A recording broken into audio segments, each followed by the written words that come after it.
Hi, this is Connie from the JCC Library, and I'm going to talk today a little bit about how to use the content that we subscribe to, things like databases for articles and streaming media or online videos and ebooks for your classes to help put more content into your online instruction. So the first thing we're going to do is find out how to find what the library subscribes to that will be useful for you in the classes that you teach. Okay, so we're going to start out from the JCC website and we're going to go to My JCC. And on My JCC, in the Launchpad, you want to go to the link for library. When we get there, it'll take us to the library's homepage. Library has a discovery service called Primo, which allows us to find articles and streaming media and ebooks from almost all of our databases in one kind of Google type search. It also gives us access to those things we have physically in the library, print books and DVDs and so forth. But those are things we can't get to right now. So this is really helpful to help you find things that you didn't even know existed that are available for you to use in your classes. Over here on the left-hand side, the first link in this menu is for the A to Z list of databases. When you go there, it takes you to an alphabetical list of our 80 or so databases that we have here, but we also have our databases divided up into different categories or academic disciplines so that you can find exactly what you want depending on what it is that you teach. If you're a business instructor, you can go to the business databases and you'll see that these are specifically for and about business type of topics. Further down, we have some other topics, including things like careers and biography and encyclopedia dictionary reference. You'll also find down here the links to film, music, and images. This page takes you to our film and music databases, including things like Films on Demand, Ambrose, and Alexander. These three are multidisciplinary. Take some time looking at these and see what they have that's available in your discipline. We also subscribe to Swank, which is about 50 full-length Hollywood type movies, things that are familiar with, you've seen them in the theater. And we have a nursing video database as well. And further down, we have some images from ImageQuest, art images for art history from ArtStore, and a really terrific maps database with all different kinds of maps, historical maps, scientific, environmental, very interesting for all over the world and a lot dealing with the United States. So I'm going to scroll back up on this page to where the video databases are, and we're going to look at Films on Demand. It's going to ask me to log in. Now, this is because this is a licensed database, as all of our databases are. We pay money for these. They are not available to the general public. Only JCC students, faculty, and staff have access, and it's the same username and password that you would use for My JCC or using a computer on campus. So I'm logging in, and it takes me to Films on Demand. Now notice there's a lot of titles in this database, and the titles are divided up into segments. So I'm going to search for something on chemistry here. And when I click on the search icon, I get over 5,000 results. Probably a couple pages worth might be relevant, and then I'm sort of wondering why I got these results. But that's true with almost every database that you search. So here I'm going to scroll down through, and here's one that interests me. It's chemistry in color, and it's a segment from the title, Chemistry in Everyday Life. I'm going to go see what else is in this title, Chemistry in Everyday Life. And I get over here the different segments in the film. So it's kind of like a table of contents with chapters.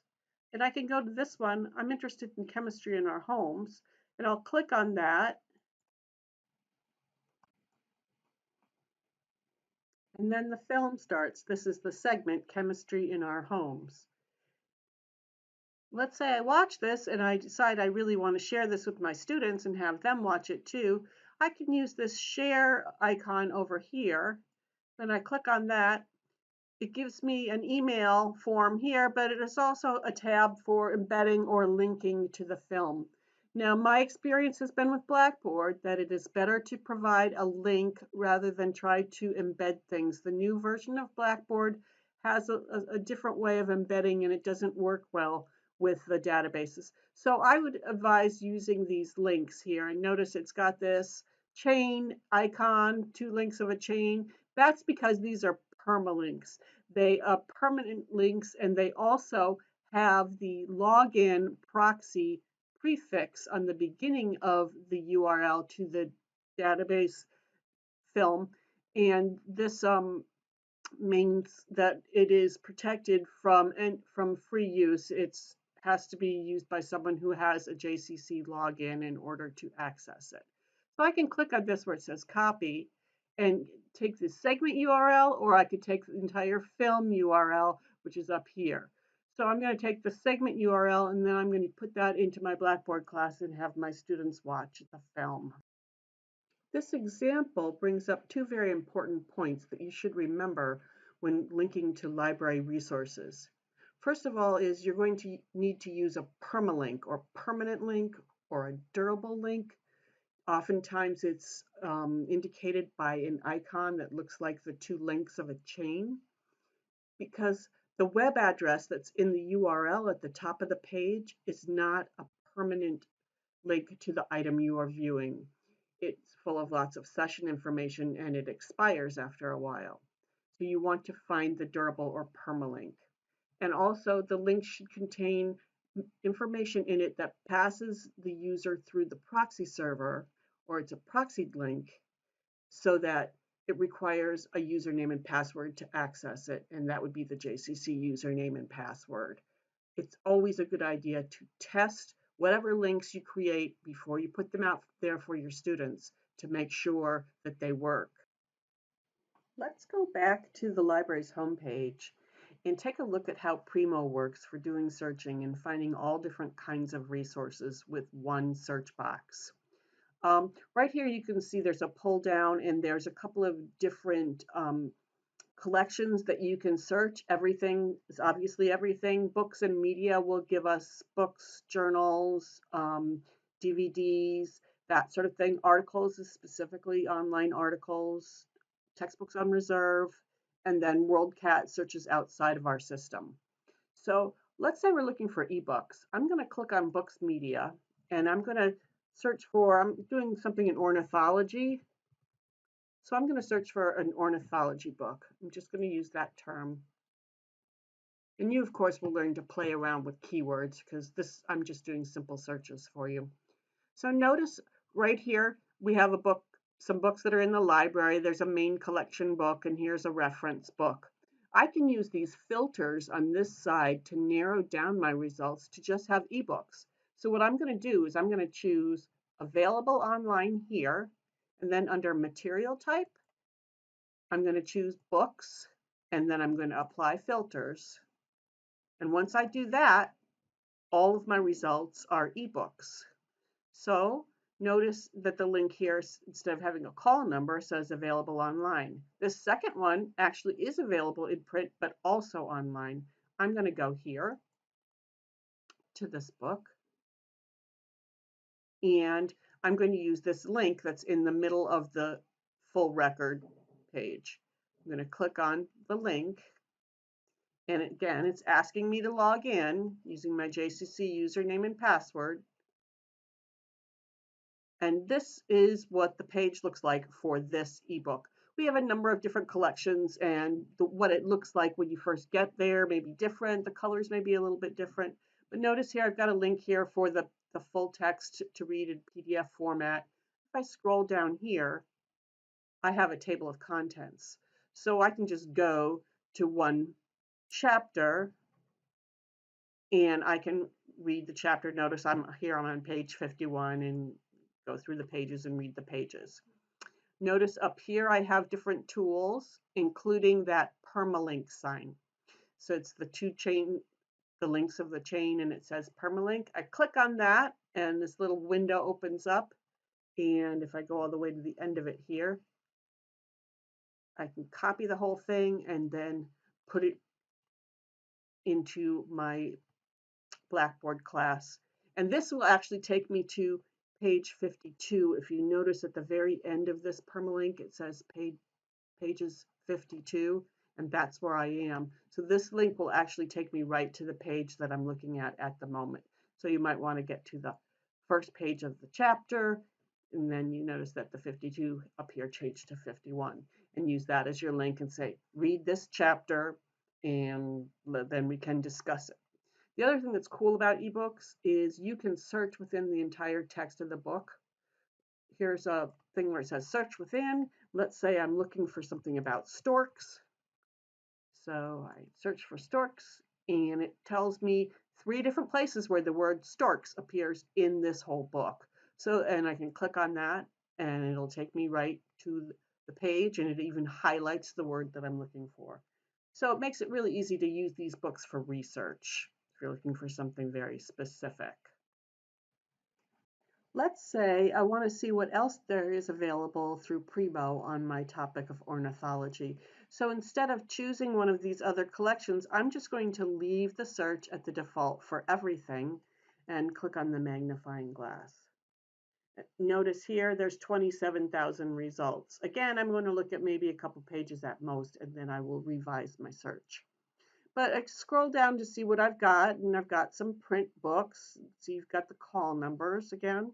And then notice we have articles from different journals. Some of them are peer-reviewed or scholarly journals, and it has the icon right there. You can scroll down and see if something that looks interesting. There's a lot of peer-reviewed on this topic.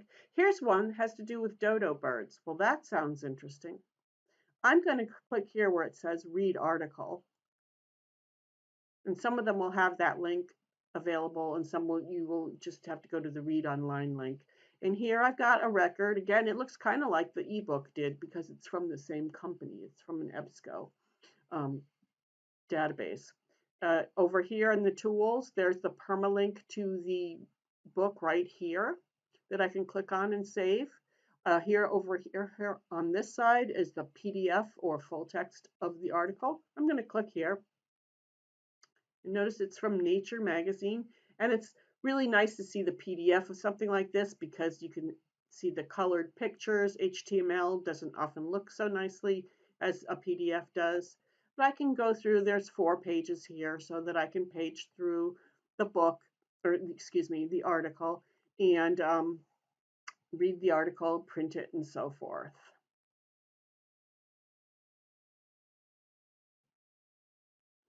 So when I did this search for everything, I got a few books, and I got a number of peer-reviewed articles. But what else is there that might be on ornithology that's available through the library? Well, I could scroll down to the bottom of the 10 results and load 10 more and just keep doing that. Or I can go back over here to the filters on the side and go to material type again. Remember, we used that for narrowing down to just books. Well, I could see what else is out here. Oh, look, there's 6 videos. So I'm just going to look at those 6 videos and apply the filters.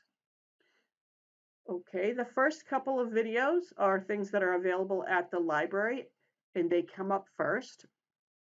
And then if I scroll down further, I can see that there are some available online. And look at this one. It's about Dizzy Gillespie. Now that seems strange because I was looking for things about birds.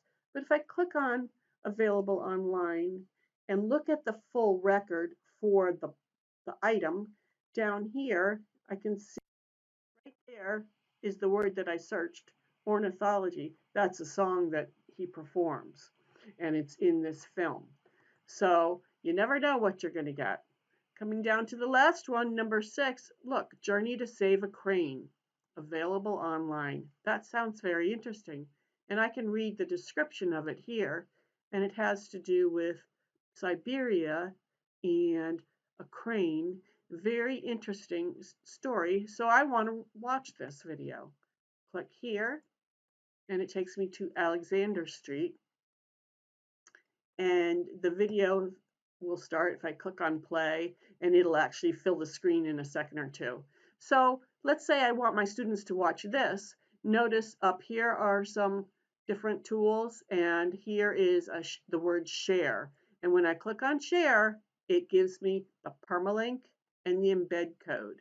Again, remember, embedding doesn't really work very well with videos in the new version of Blackboard, so I would use the permalink, and I would copy it right here like that, and then paste it into my Blackboard class. Finally, there are a lot of other free online resources that are available during the current crisis. The textbook platforms RedShelf and VitalSource have made a large number of academic textbooks available for free for students to use until May 25th. Both of these require that you create an account, and the students should use their JCC email when they create their accounts. There is also something called the National Emergency Library, and it's basically an online library going way back and covering mostly the 1920s to the 1990s, but there's a lot more there. And students and anyone can access these books. There are unlimited number of users per book. So you could assign something like Ernest Hemingway book, and they can all go there and read the same book, and it's available for free. Again, they would have to create an account in order to use the emergency library, but it's a great resource.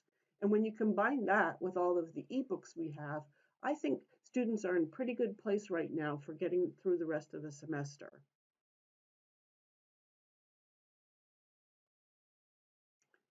Ask for help. Librarians are ready to help you. You can email us at library@sunyjefferson.edu or call and leave a voicemail, and we will get right back to you.